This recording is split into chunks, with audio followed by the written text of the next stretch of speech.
नमस्कार, बहुत स्वागत है आपका।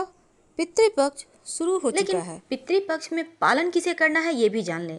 अगर आपके माता पिता जीवित हैं तो आपको पालन नहीं करना है। अगर आपके माता पिता नहीं हैं या फिर आपके मान लीजिए दादा दादी नहीं हैं तो आपके माता पिता पालन करेंगे, लेकिन आपको नहीं करना है। ये बात ध्यान रखें, जिनके पितृ मतलब पिता नहीं होते हैं या माता नहीं होती हैं उनको पालन करना चाहिए। और अगर आपने गया में पिंडदान दे दिया है तो फिर पालन करने का विधान नहीं है, क्योंकि पितृदेव स्वर्गलोक की ओर प्रस्थान कर चुके होते हैं। तो दोस्तों, हमने कहा कुछ चीज़ें हैं जिसे नहीं खानी चाहिए इस पितृपक्ष के दौरान। और श्राद्ध पक्ष, इसमें खाना का सबसे ज़्यादा महत्व होता है और पितरों की आत्मा की शांति के लिए पूजा पाठ तो किया ही जाता है। और साथ ही इन 15 दिनों में आप लहसुन प्याज का सेवन नहीं कीजिएगा। और जैसे सात्विक भोजन ही घर में बनना चाहिए और उसमें नॉनवेज अल्कोहल का तो बिल्कुल भी सेवन नहीं करना है। उड़द की दाल नहीं खानी चाहिए इस समय। और बासी भोजन नहीं खाइएगा, क्योंकि पितृपक्ष में बासी भोजन करने से स्वास्थ्य समस्या भी होती है और स्वास्थ्य की दृष्टि से ये हानिकारक है। चना और चना का सत्तू नहीं खाना है पितृपक्ष के दौरान।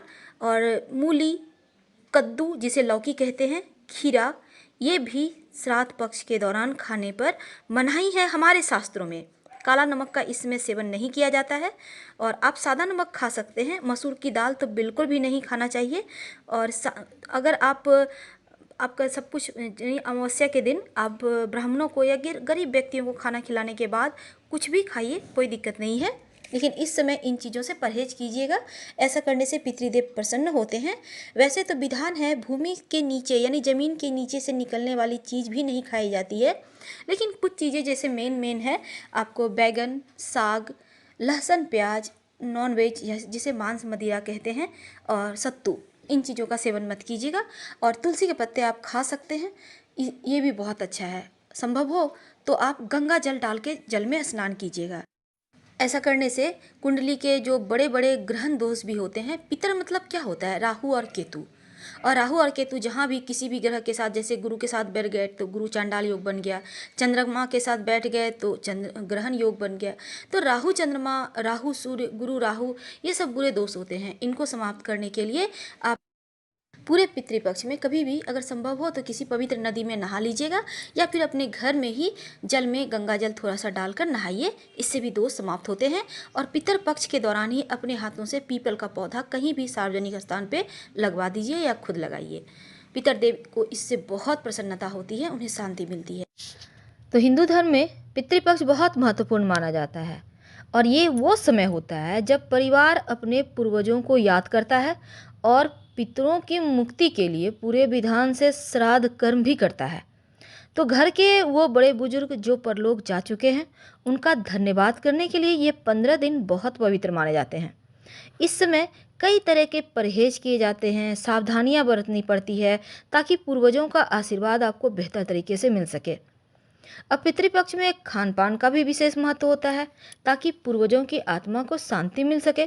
और उनके लिए उस शांति को प्राप्त करने के लिए ब्राह्मणों को भोजन कराया जाता है। यहाँ तक कि गाय, कौवा, कुत्ता और चींटियों के निमित्त भी भोजन निकाला जाता है, जैसा कि अभी भी हमने आपको बताया।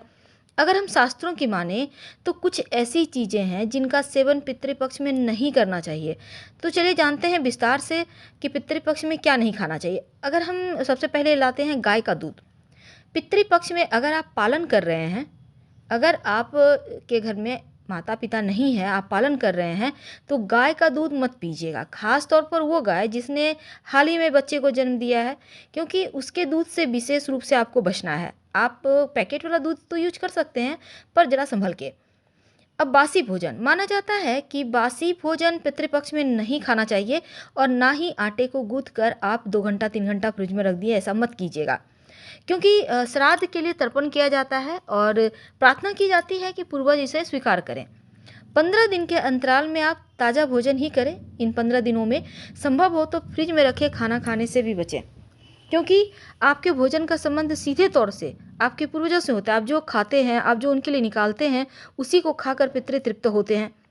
चना और चने से बनी हुई चीज़ें चना यानी कि जो ब्राउन वाला चना होता है, तो श्राद्ध कर्म अगर आप कर रहे हैं, 15 दिनों का मान रख रहे हैं, तो चने का सेवन नहीं करना चाहिए। चने से तैयार जैसे सत्तू है या चने का भूजा है वगैरह आपको नहीं खाना है।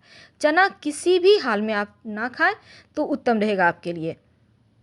और जैसे कि खाने में साग, साग कोई भी साग हो, आपको साग नहीं खाना, मूली नहीं खाना, लौकी उसको भी नहीं खाना है, और खीरा का भी सेवन आप मत कीजिएगा। तो खासकर सरसों का साग नहीं खाना है आपको। श्राद्ध में सरसों का साग खाने की मनाही होती है, ना ही खाइए ना ही दूसरों को खाने दीजिए घर में, इस बात का ध्यान रखना है। मसूर की दाल, देखिए पितृपक्ष में मूंग और उड़द की दाल का इस्तेमाल किया जा सकता है। याद रखिए, मूंग और काली उड़द का दाल। तो 15 दिनों तक आप मसूर की दाल मत खाइएगा।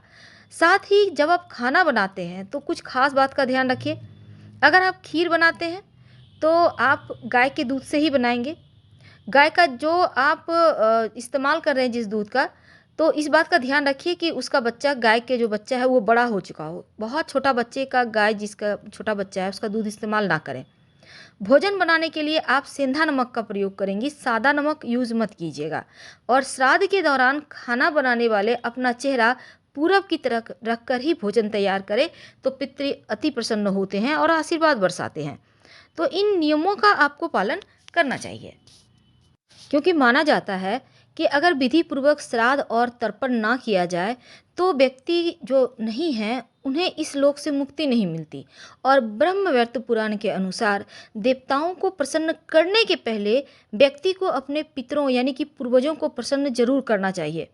अगर हम ज्योतिष की माने तो पितृदोष सबसे जटिल कुंडली का दोष है, और पितरों की शांति के लिए हर वर्ष भाद्रपद माह के शुक्ल पक्ष की पूर्णिमा से आश्विन कृष्ण पक्ष की अमावस्या तक के काल को पितृपक्ष कहा जाता है, और इसमें श्राद्ध किया जाता है। हालांकि इसमें यह भी माना जाता है कि कुछ समय के लिए यमराज पितरों को आज़ाद कर देते हैं ताकि वो अपने परिजनों से श्राद्ध ग्रहण कर सके। ब्रह्मवैवर्त पुराण में एक और चीज़ है कि उचित वस्तु, उचित काल या स्थान पर पितरों के नाम उचित विधि द्वारा ब्राह्मणों को श्रद्धापूर्वक दिया जाए तो वह श्राद्ध कहलाता है। श्राद्ध का मतलब ही होता है श्रद्धा, और श्राद्ध के माध्यम से पितरों को तृप्ति के लिए भोजन पहुंचाया जाता है। वैसे तो पिंड के रूप में पितरों को दिया गया भोजन श्राद्ध का अहम हिस्सा होता है। मान्यता है अगर पितर रुष्ट हो जाएं तो मनुष्य को जीवन में कई समस्याओं का सामना करना पड़ता है, और पितरों की अशांति के कारण धन हानि होती है, संतान की समस्या होती है, संतानहीनता होती है। तो ऐसे में पितृपक्ष के दौरान श्राद्ध अवश्य करें ताकि पितृ प्रसन्न हों। श्राद्ध में तिल, चावल, जौ का ज़्यादा महत्व है। तो हम आपसे विदा लेते हैं, फिर मिलेंगे, बहुत सारी बातें करेंगे। हर हर महादेव। जानकारी अच्छी लगे तो लाइक कर सब्सक्राइब जरूर कीजिएगा। धन्यवाद।